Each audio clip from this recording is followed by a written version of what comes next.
Coming up on Sbu TV, St. Bonaventure Athletics has a new man in charge, and we look back on the Bonnie's men's basketball season.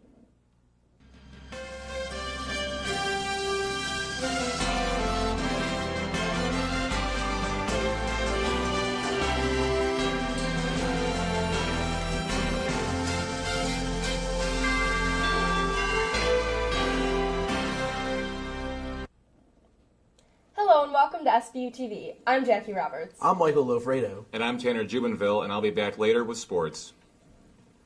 The St. Bonaventure and Hilbert communities will soon find out the future of their respective schools. Joe Pinter has more. At this moment, no higher education institution is immune from the sea change in the marketplace. Excellence in higher education is no longer guaranteed unless its institutions take steps now to address this change. Cynthia Zane said those words in 2013 when St. Bonaventure and Hilbert announced the two schools chose to be proactive instead of reactive and began a feasibility study on a stronger partnership. The schools recently completed that study, which included finances, corporate restructuring, and more, and now await a decision before moving forward. I think the name of the game is collaboration here, and that's really what we're looking is what's the best way to build on what has been a collaboration for more than 2 decades. The two Franciscan schools are already working on a joint academic program. They have also applied for joint grants and worked with Western New York community colleges to create one core curriculum.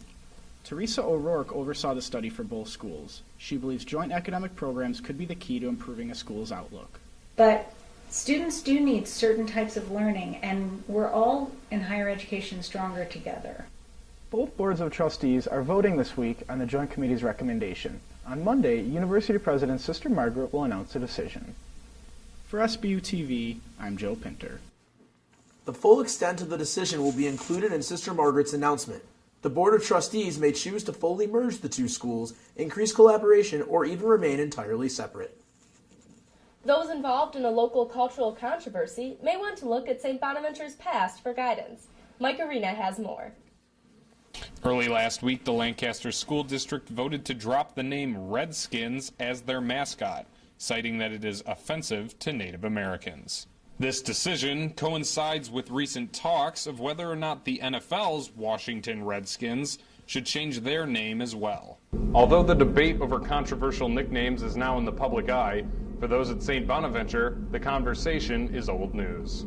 The university used the brown Indian as their mascot for over 60 years until replacing it in favor of the current Bonnie's nickname in 1992. There began to be a lot of controversy around. Everybody billed it as being politically correct. It's turning a group of human beings into an object. And I think in the end run, it wasn't respectful of a group of people. With so many being offended, the question now becomes, why do these nicknames still exist? We have a 67-year tradition that we're not ready to give up, and there's really no reason to, and nothing has ever been offensive. Some of the alums were very angry. There were flurries of letters to the editor about, oh, now we're all going to be politically correct, and all these years of tradition go out the door.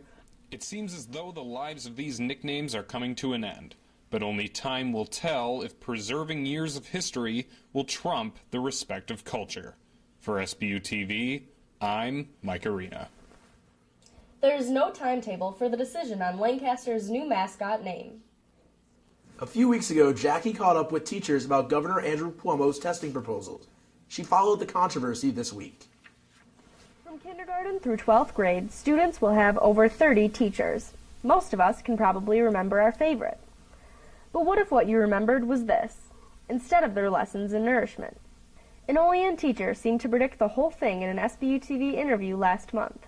This is really a time for us to come together and say, this isn't right.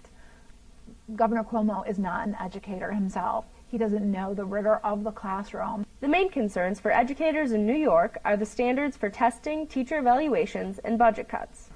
Communities and school districts across the state are protesting the proposals that Governor Cuomo has put forth as far as his budget. Specifically, as far as education goes, he has proposed some draconian cuts across the board. Olean picketed last month, and now several school districts across western New York are joining in on the fight. Dozens of teachers, students, administrators, and community members stood outside of Hamburg High School holding signs like this one to spread awareness about the current situation in New York State. These cuts are devastating. They are going to absolutely throttle public education, and it's just not acceptable. This can't go on, because if we do nothing, it will change.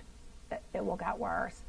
Picketing won't solve every problem, but teachers hope to start. It'll send a message to the state to erase their chalkboards and come up with new ways to manage schools. With SBU TV, I'm Jackie Roberts. For more information, visit www.nysut.org. In an odd story out of North Carolina, a man dressed as Darth Vader has been arrested after robbing a credit union. CNN has the story. Talk about a teller with a story to tell. Darth Vader demanding money at a credit union in Pineville, North Carolina, though there were no reports of heavy breathing. And instead of his usual lightsaber, this Darth Vader was wielding what police called a long gun. He had a gun and everything? Yeah, see, he's holding it right there. The suspect got away with an undisclosed amount of cash, escaping not in a Starfighter, but a Chevy Suburban. This isn't the first bank robbed by Darth Vader. It's not even the second. There have been at least 3. One robbed a Toledo, Ohio bank. Another robbed a bank on Long Island almost 5 years ago. Police are still looking for him. At the time, a look-alike distanced himself from the robber. And on a more personal note, a blue cape? Seriously, does this cape look blue to you? Robbers have disguised themselves as everything from a construction worker to Santa to nuns. Nuns right out of the heist movie, There we go. The Town. One guy tried to hide his identity by duct taping tree branches to himself. He robbed a bank on, no kidding, Elm Street in Manchester, New Hampshire. Police arrested him the next day. And how about this head scratcher? A 19-year-old tried to rob a San Diego convenience store dressed as Gumby.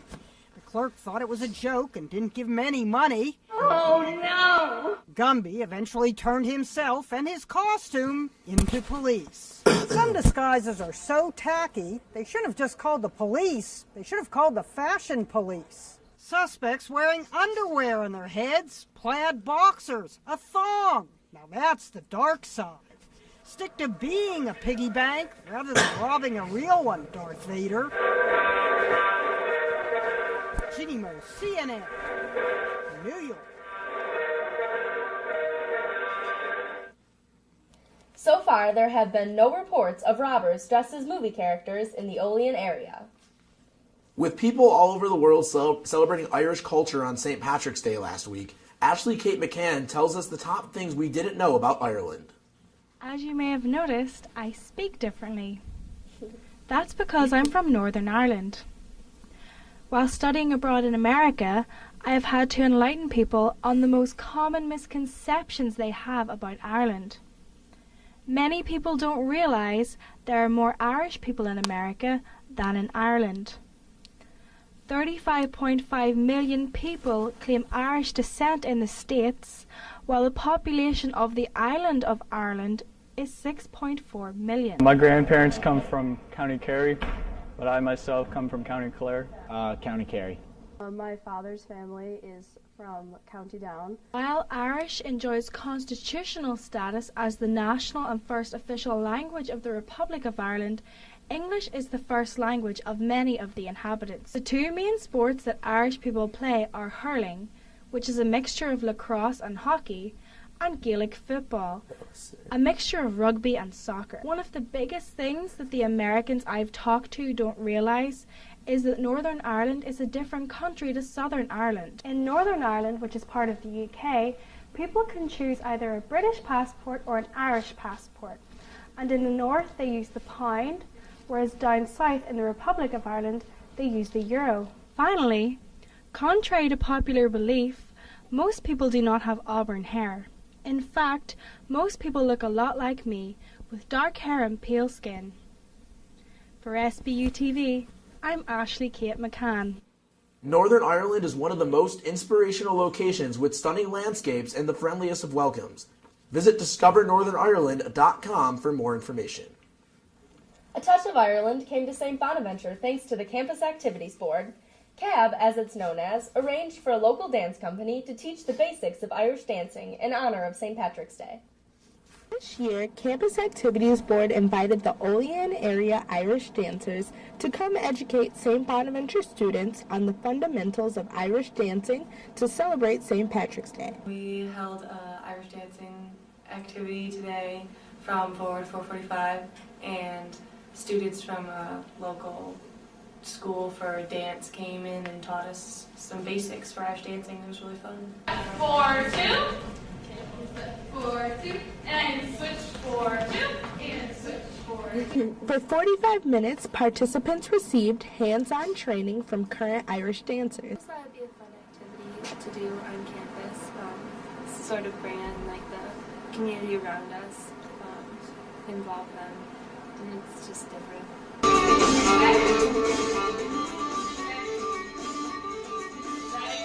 I was watching them actually do their own routines because some of them were very little. There was like a 4-year-old there, and she was so much more talented.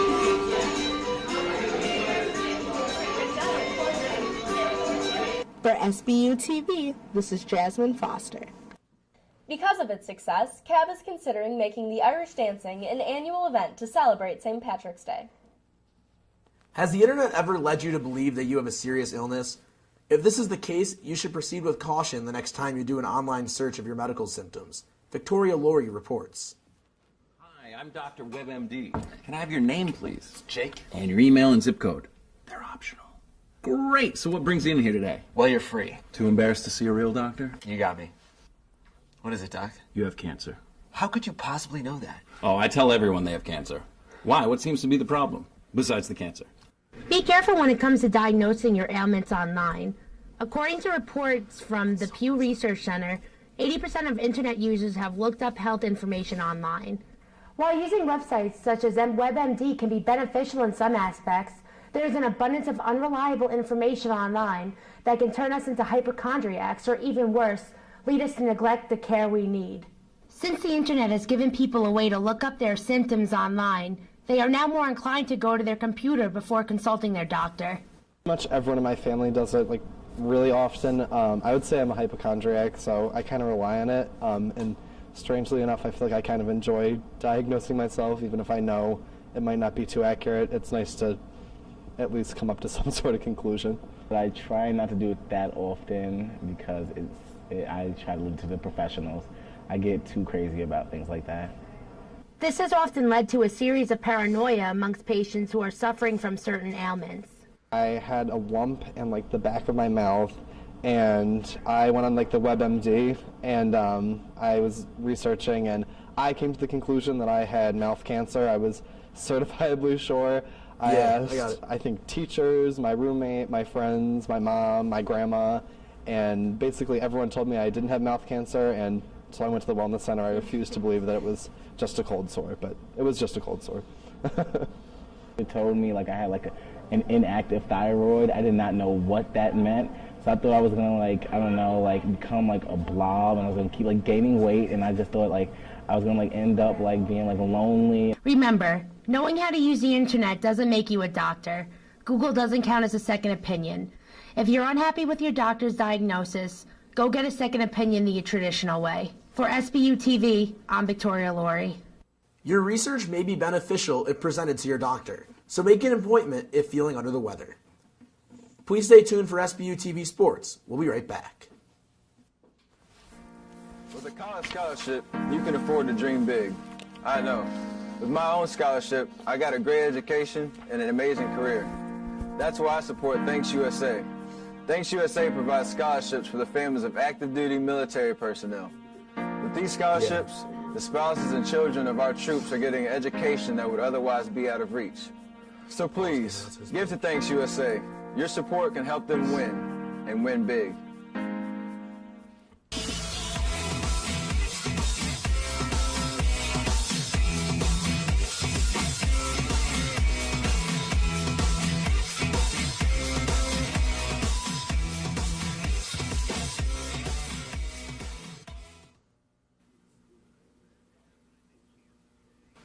Welcome back to SBU TV. I'm Tanner Jubenville, and I'm here with your sports. The St. Bonaventure men's basketball team season came to an end over a week ago, but this season had a number of memorable moments that fans will remember for years to come. The Bonnies' biggest wins of the season came in consecutive games, ending Davidson's 15-game home winning streak and defeating number 18 VCU in front of a packed Riley Center crowd. Great pull. The Bonnies faced a tough test in their first game of the Atlantic 10 tournament against St. Joe's.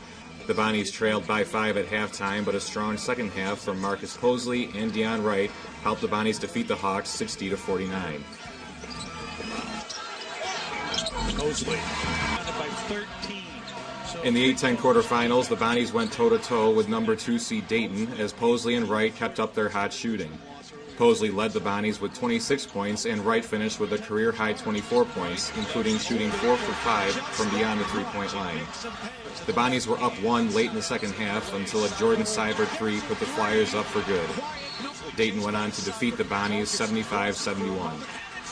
Despite the loss, Coach Mark Schmidt was proud of his team's efforts. What a defensive play. Deion couldn't have played better. Marcus couldn't have played better. We had guys step up, and it was back and forth, and we needed to do a better job in transition defense. We'd score, they'd come down and attack us. But Dayton's an exceptionally good team. But really proud of our guys. Disappointed in how it ended, but I can't complain about the effort. The Bonnies finished the season 18-13 and have now won at least 17 games in 4 of the last 5 seasons. Well, he's gone from UB to UMass, and now he's SBU's AD. Tim Kenney was introduced Thursday as a new athletic director at Bonaventure. Bonnies gathered in the Riley Center to watch the Long Island native address his new home. I want everyone to know we're going to hit the ground running. Buckle up. It's going to be a fun ride. Go Bonnies.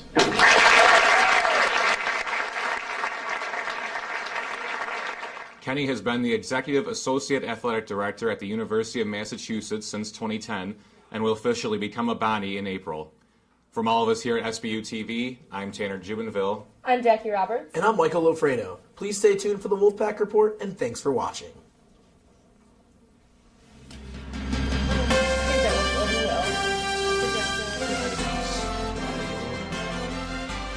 I like the men's basketball.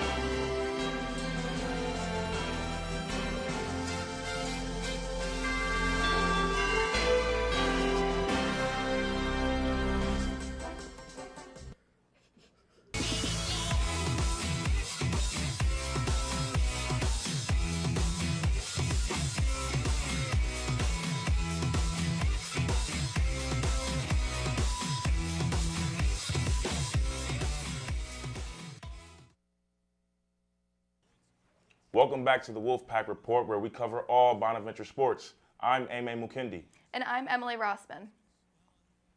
The 2014-15 basketball season came to a disappointing end last week as the Bonnies fell to Dayton in the quarterfinal of the A-10 championship in Brooklyn. The Bonnies defeated St. Joe's in the first round with a convincing 60-49 win over the 10-seeded Hawks. Yusu Ndoye led the way for the Bonnies, scoring 18 points and grabbing 8 rebounds. Deion Wright, who had 2 big games in the tournament, scored 15 points in the winning effort. The Bonnies carried the momentum into their quarterfinal matchup with the Flyers and led 36-34 at halftime. Dayton, the 2 seed, proved too much to handle for St. Bonaventure down the stretch, despite 26 points from Marcus Posley and 24 points from Wright. Sadly, Ndoye, Andel Cumberbatch, Chris Dees, and Opiemi Alumu all played their last game in the brown and white, as a group of seniors will be graduating in the spring. The St. Bonaventure baseball team is off to one of their hottest starts ever, boasting a 9-2 record after their trips down south. After starting the season 2-2, the Bonnies have gotten red hot, winning 7 in a row. There has been no lack of offense over the 7-game win streak, and as the Bonnies have outscored opponents 49-11. It's not all offense, though, as the pitching has been exceptionally strong.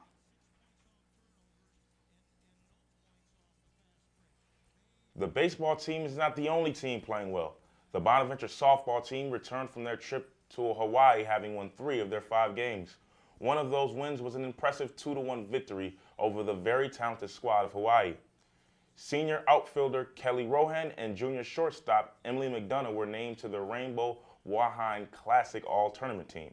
Coming up, Rohan and McDonough will be joining us for an interview.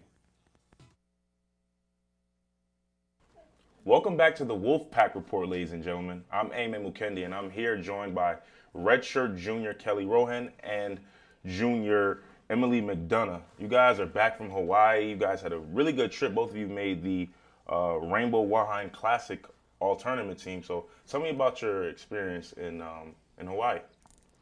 Hawaii was one of the best experiences of my life. I think as an athlete, everybody should have the opportunity to do something like that. And it was really just a pleasure being in Hawaii and being able to play softball at the same time. Kelly, what were your thoughts? Pretty much the same thing. I mean, we got to go down to a wonderful place and do the things that we love. I mean, we love playing softball. It was awesome to play in some good weather finally. Got to do great things while we were down there too. We got some free time, so it was a great experience. It was a great experience, and I know you guys you had some other issues with other trips and other tournaments this year. You had to go to Myrtle Beach a couple times. Was it the real warm weather, the beaches in Hawaii, that helped you play a little bit better down there?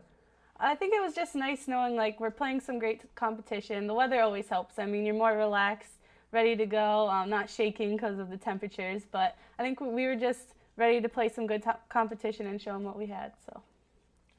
How cool was it, can I ask, to both of you to make that all-tournament team? I thought it was awesome. Like, I've never really gotten selected for an all-tournament team while here at Bonaventure, so it was great, and to do it with one of my best friends was great also. Now, you guys are headed to Dayton shortly. What are your goals and your mindsets going into that? Are you trying to keep the momentum from these last couple of wins and take that into Dayton and try and turn the season around, I guess? Absolutely. I mean, we know what we're capable of this year, and I think that's going to be one of our biggest goals is playing to our potential, because we know we can hang in and beat almost every team that we play. So we want to play as well as we can, just compete. So. Now, Kelly, you're a redshirt junior, so you got a couple teammates that'll be leaving you this year. How important is it? We had Grace Rooney on the show earlier this year. How important is it to kind of go out for them to help them go out with the bang? Well, I mean, coming in with them as freshmen, we always said, like, we're going to make it to the A10s, and still hasn't happened yet, but this is going to be the year. I know what it's going to be like when it's my last year, and I want to make sure that they have the best experience that they can. So it's going to be a sad time to lose them, so I want to make sure that they have the best time that they can here. Okay. And that's going to be all. I want to thank you both for coming on the show. No problem. Thank you. Thank you. And welcome back to the Wolfpack Report. St. Bonaventure's golf team completed its second tournament of the year, finishing 6th out of 12 teams in Cape Cod. All-Conference junior Josh Stauffer had another outstanding tournament as he finished in a tie for second place in the field of 70 players. Stauffer opened with a 1-under par 71 on Sunday and then shot identical rounds of 74 for a total of 219. He finished 5 shots behind winner Jack Sides of High Point. Up next, the Bonnies will travel to Maryland to partake in Whitting-Turner Invitational. the Bonaventure women's lacrosse team continued to struggle, falling to Niagara 16-12 on Tuesday. Rachel Perla and Mary Maestri each scored 3 goals as the Bonnies rallied to get within 1 goal of the Purple Eagles. Niagara would end up pulling away, handing the Bonnies their 6th loss of the season. The Bonnies are currently playing at home as they face St. Francis. The matchup started at 3 p.m. And that does it for us this week. From Emily and I and everybody at the Wolfpack Report, have a good week and go Bonnies!